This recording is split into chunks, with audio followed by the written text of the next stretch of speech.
And here we go. Welcome everybody. My name is Stephanie Haynes. I am the Director of Philadelphia Family Pride. We are the LGBTQ plus parent organization in and around Philadelphia. We represent LGBTQ parents, prospective parents, grandparents, and our kids of all ages. So we have a pretty wide net of who we cover. We are really excited to hold our first virtual foster parent recruitment event for LGBTQ community members. We've held several in person, but this is our first virtual one. So bear with us if any technical issues arise, but we're going to do our best. So just a note, we are recording and we're asking folks for the presentation part to keep your video and audio off. And then for the Q&A with Dion after she does her presentation, you can unmute your audio or ask a question in the chat. You can ask a question in the chat at any point that you want. After her Q&A, we're going to stop the recording, and then we're going to have our panelists, our LGBT foster parents who are with us today, moderated with Eric, who is going to go over that part, and that part will not be recorded. Again, if for folks who didn't see in the chat, I shared a couple of handouts, PDFs that you can grab, as well as the link to the DHS website about fostering in Philly. And then thank you for the first person who just signed in lieu of a sign-in sheet. I'm asking folks if they could privately message me. So if you go into chat, click everyone and then click Stephanie Haynes. If you could just send me your name, your phone number, your email address, and your zip code. That way we have a kind of a record of who attended this. So think of it as like a paper sheet. Think of it as a paper sheet. So that being said, I'm going to turn off my video and audio and turn it over to Selena Morrison, and I'll let her introduce herself and tell you all a little bit more about what's happening. And then from Selena, we'll go to Dion. And Dion, when you start talking, I'll share your PowerPoint. Okay, thank you. All right, great. Thank you so much. Thank you all for joining us again for our first virtual foster parent recruitment event for LGBTQ plus folks. My name is Selena Morrison. I am the Executive Director of the Philadelphia Mayor's Office of LGBT Affairs, and my pronouns are she and her. This is a very important event.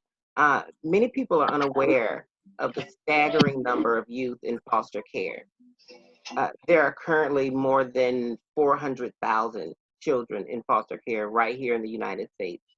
And of these youth, an estimated 5 to 10% and probably more identify as LGBTQ. Without foster families, where would those children end up? Most likely they would be placed into children's homes, which can be really traumatic for the child. Being placed into a secure home environment is much, much better for vulnerable children. Let's just be honest, as LGBTQ plus foster parents in the system, you will likely bring an empathy that other heterosexual parents cannot. Many of the children in the foster care system have been through traumatizing experiences that have left them feeling abandoned and neglected. All youth in foster care need the support of a nurturing family to help them negotiate adolescence and grow into healthy adults. However, LGBTQ plus youth in foster care face additional challenges. And these challenges, I like to call stressors, are unique to the LGBTQ youth, including homophobia, transphobia, and also the strong need to evaluate the safety of their community, schools, social networks, and homes in order to decide whether to disclose their LGBTQ identity, when to disclose, and who to disclose to. This is often done with little or no support. But despite those challenges, LGBTQ youth, like all youth in child welfare systems, can heal and thrive when families commit to accepting, loving, and supporting them as they grow into their potential as adults. As foster parents, you will make a huge difference in the life of a child that you welcome into your home. There are many children waiting for a safe, supportive, and loving home that you can provide. Thank you. Well, thank you, Selena. I don't think I have to do my presentation. That was pretty good. um, well said by Selena, that all the statistics that she mentioned is very much true. So tonight I'm just going to give you some context around how DHS operates and how our system operates as far as you becoming a resource parent. So if Stephanie could put up the PowerPoint, and then we'll walk through the PowerPoint. And you can pose any questions in the chat, but post the PowerPoint. We'll have an open Q&A for a bit, and then we'll just go from there. So again, welcome everybody to becoming a resource parent. So next slide, Stephanie. So what's the need? As Selena mentioned, the global number, but Philadelphia has 5,000 children in foster care. Neglect is the most common reason for placement. Mental health issues, substance abuse, and domestic violence may underlie neglect as well. Some children are placed for physical and sexual abuse, and over half are placed with kin, relatives, or close connections. So what does DHS do? The Department of Human Services, initially we screen calls through the hotline, which is the child abuse hotline. We investigate reports of the abuse and or neglect. We refer for in-home services to keep families together if possible. Post that, we obtain court orders to place children when necessary. So we're not able to preserve in-home placements or to locate kinship for these youth, then we will go outside of those resources to consider out of home placements. And with that being said, the 10 CUAs, which is the community umbrella agencies, and 25 different provider agencies oversee that process. So what is a CUA? So the CUA, Philadelphia has 10 community umbrella agencies, also known as the CUA. The CUA provides the case management, in-home and or placement, which is also known as foster care, to children and families. The CUA case manager visits the resource home at least once a month to check on the children. The CUA case manager testifies in court about the child's well-being and the parent's progress. The resource home can have children of multiple CUAs within different case management. So to give you a little context around that, say for instance, once you become a resource parent, there can be a number of children in your home and they will have different CUA case managers because they're coming from different geographic areas, which could be assigned to different CUAs. So although the next slide, I'll talk more about the RPSW role, that role will remain consistent, but the CUA worker, you may have a number of CUA workers in the home, depending on how many children you welcome into your home. Stephanie, you're on point, thank you. What is a provider? So the provider is the agency that you will work with. DHS contracts with 25 foster care agencies or providers. These agencies are the agencies that certify you as resource parents. The certification involves the training, the home studies, etc. Providers also assign a resource parent support worker, which I just mentioned, who is the support in your home to support, again, the resource family and your family as well.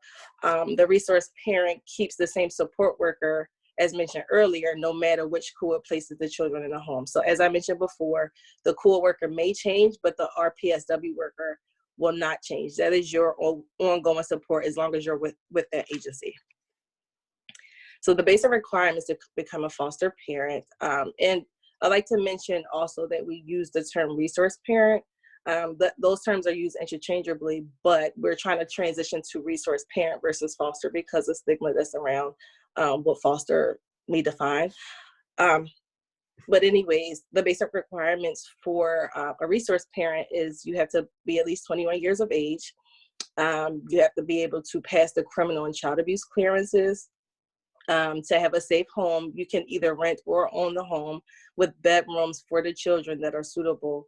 And when your certification worker comes to the home, they'll talk more in depth about what adequate quarters look like for the children that you're trying to support. You have to be financially stable. Although there's a stipend that comes with becoming a resource parent, the requirement is that you still are financially stable, and the money that is provided to you for the child is to support the child in your home, and then to be physically able to care for the children. So the certification process. So welcome to the first step, to attend the info session and to meet a recruiter. Typically we have, in the past there were recruiters in the building. We kind of shifted what that looks like, but we also provided the information about the different agencies that we contract with within the chat box. So Stephanie, one of the links that Stephanie was talking about is a comprehensive list of all the agencies that we certify or that we contract with who certify resource homes. The second step would be to complete an application, and then you would submit the information for the criminal and child abuse clearances. You would then get fingerprinted for FBI clearances. You would attend a number of trainings. Although the state minimum requirements are 6 hours, most agencies require more. And depending on the level of care for the child, it could be even more hours added on to the state minimum requirements. And I'll get to that in future slides. You would have to be able to obtain a physical exam, conduct a home safety check, and then a certification specialist will get to know you, get to know what children would be a good fit for your home as well. So that'll be an ongoing conversation about the children you would like to support. What that looks like will be a detailed conversation between you and the recruiter. The documentation needed. Providers will ask for documentation such as proof of income, personal references, a lease or a deed, homeowners or renters insurance, state ID or driver's license and auto insurances, pet vaccinations, and also physical exams. So how long does this process take? Many resource parents complete in less than a month, but it also depends on how quickly you can complete the required trainings and obtain clearances and provide the documents that are necessary. Providers submit the request to DHS to open up your home once all the requirements are met. And once your home is certified and open, the provider will call you when there's a need for a child to be placed in your home that fits the requirements that you and the recruiter discussed. But we also ask that you be flexible within that because of the need, but we'll talk more about that in future slides as well. So how are placement decisions made? Providers screen referrals to identify resource homes that would be a good fit. They take into account age, gender, number of children, where kids are placed geographically, and unique needs or characteristics are all considered when placing a child. I want to be very transparent about that. Some of our placements are emergency placements, so to go over this in great detail sometimes is overlooked because of the great need, and sometimes this need is an emergency on emergency basis. So again, we just ask that you be flexible and open-minded to care for all the children that that needs a safe place to stay. Resource parents are given as much information as possible before deciding to accept the placement. And again, that is contingent upon emergency placement, and also what information is available to the worker during that placement. Sometimes information isn't always available, but that's an ongoing conversation between you and the case manager. And we also stress that it's important to keep an open mind. We always hear that a lot of people want babies, and we love babies. Babies are cute, but that isn't where the need is. So we just ask that everybody just keep an open mind about the placements and the children that are currently in our system. So what about children with special needs? So there are 3 different levels of resource homes. We have the general foster care. So that is defined by children of any age who needs can be met without any specialized or additional training or support. The specialized behavioral health, which is also known as SBH foster care. These children can be of any age with significant behavioral issues, which requires extra training and support, is provided to you with the resource parent support worker in your provider agency. Medical foster care children are medically fragile children, and extra training and support is also provided to you if you decide that you want to host, be a medical provider, a medical resource home. And then some resource homes only provide short-term respite care. So we also recommend that a lot of resource parents, if you're on the fence about whether or not you want to explore this full-time, respite care is a good route to go to determine whether or not this is a good fit for you. And that's also an option. So you could talk to your the local recruiters about respite care being an option if you're still undecided, but you still want to kind of get an idea as to what it looks like to become a resource parent. So what kind of resource homes are needed? There's always a need for resource homes to care for our children of all ages, genders, and needs. But there is a short supply for sibling groups, teenagers, SBH or medical, parent baby, which are teens with children, and also our LGBTQ focused youth. What is permanency? So children need a permanent home to thrive. So with DHS, there are different permanency goals that are discussed once a child is placed in your home, or whenever a child comes known to DHS. Permanency goals are always discussed to determine the best outcome for the children that we're servicing. So the permanency goals includes reunification, adoption, permanent legal custodian, which is also known as PLC. The priority is always, always, always reunification with the home of origin. However, DHS do use concurrent planning to achieve permanency quicker if reunification is ruled out. Although reunification is always the first go-to, you may hear conversations about adoption in the event that reunification is ruled out. So don't assume that adoption is always going to occur, but the conversation is going to be ongoing in the event that reunification is not obtained.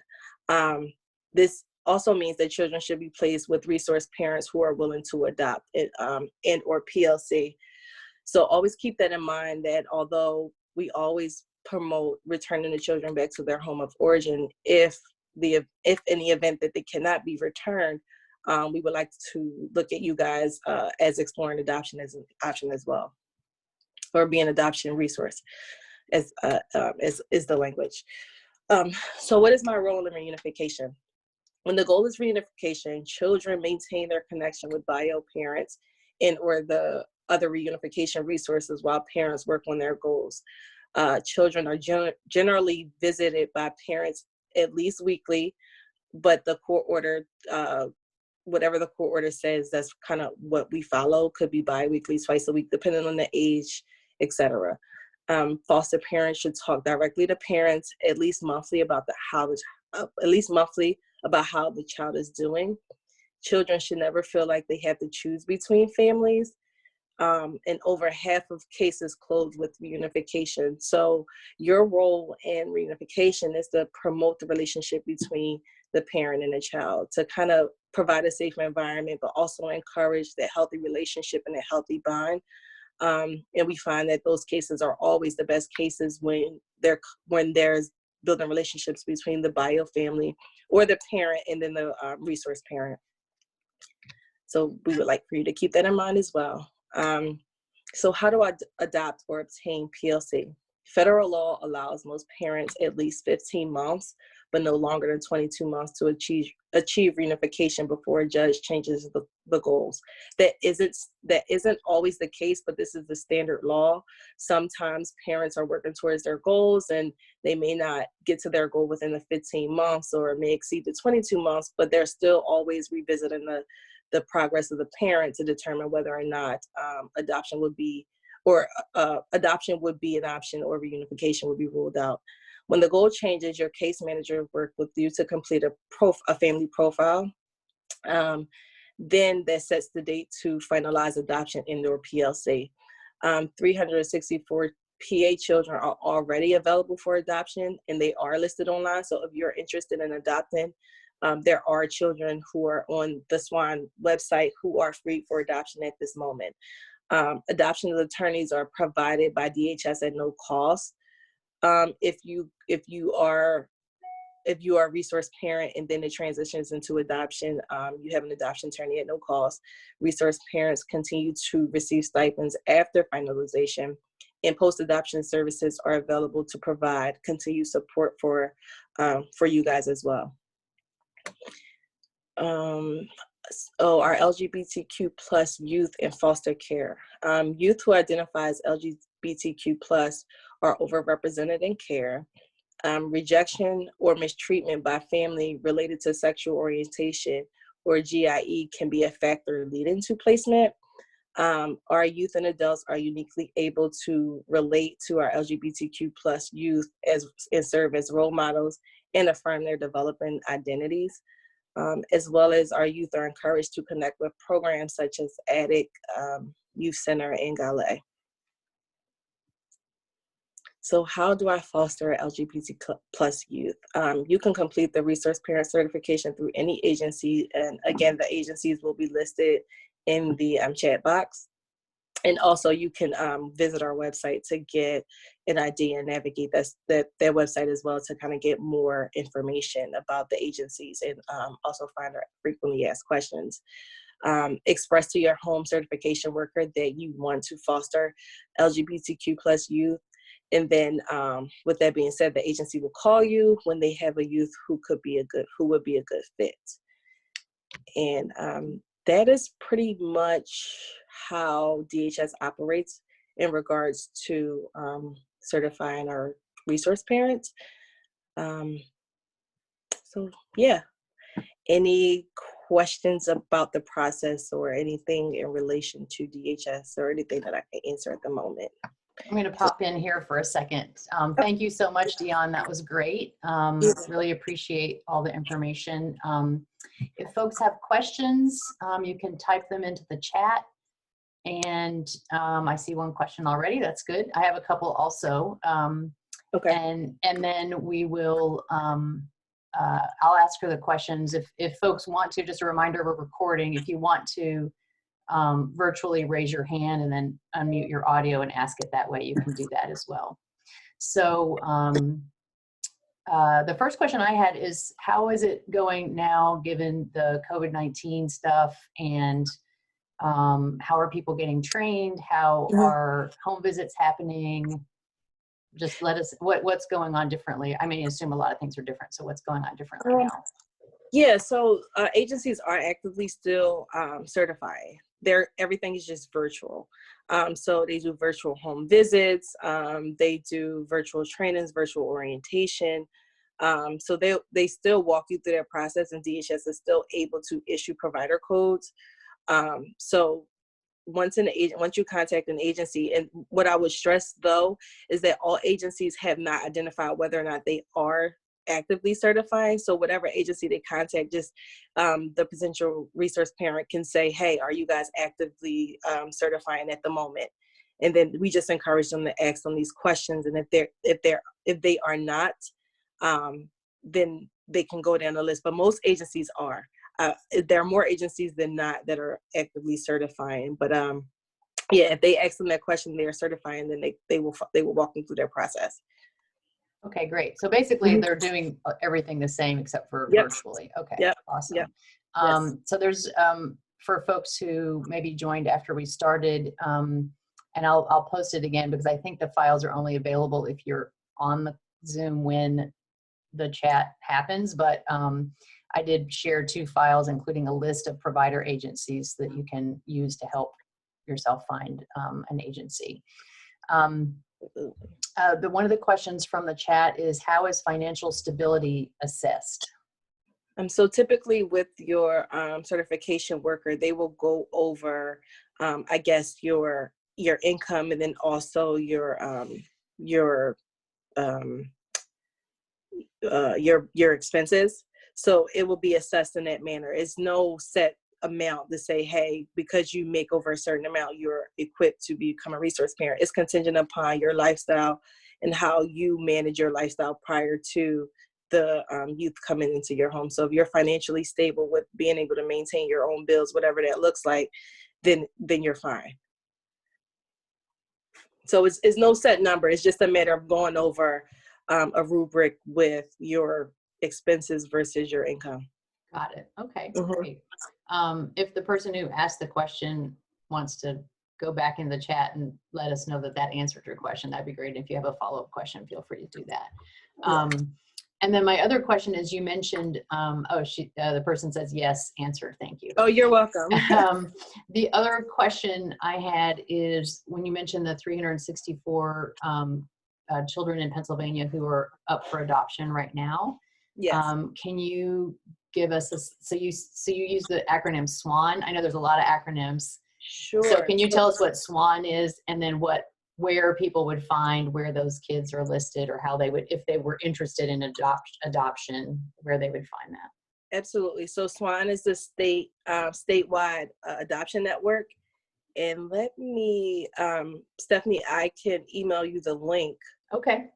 So you can potentially just post it. Yeah, I can do that. Yeah. So, but it's the statewide adoption network.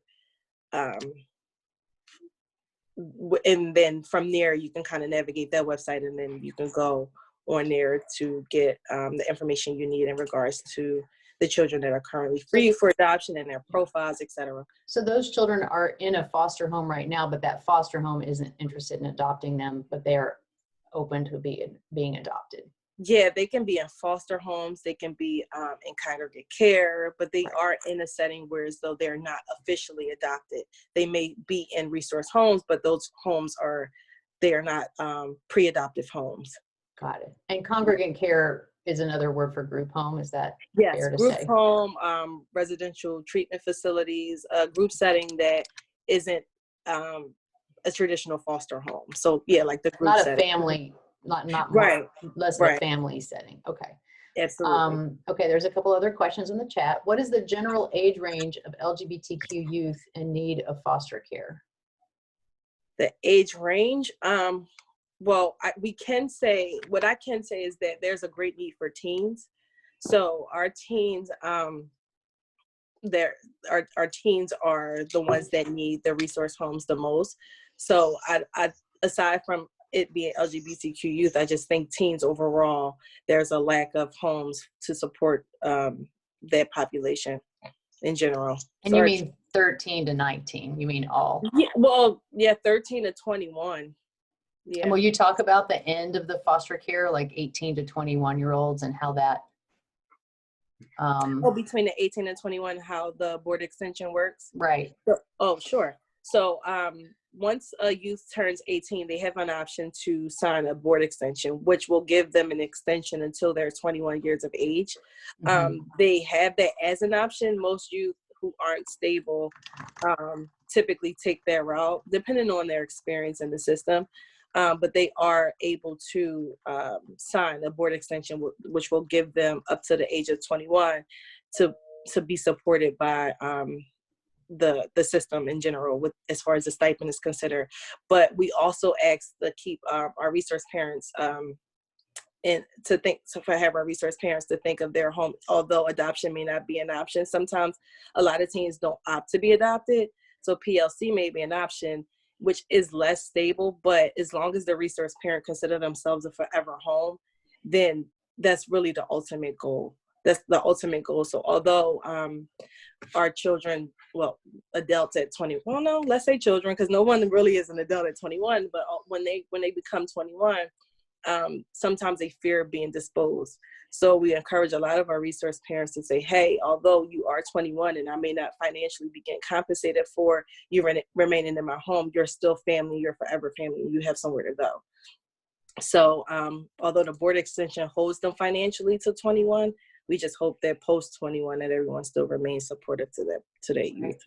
And PLC is permanent legal custody, so that's like not adoption, but it's like a different kind of.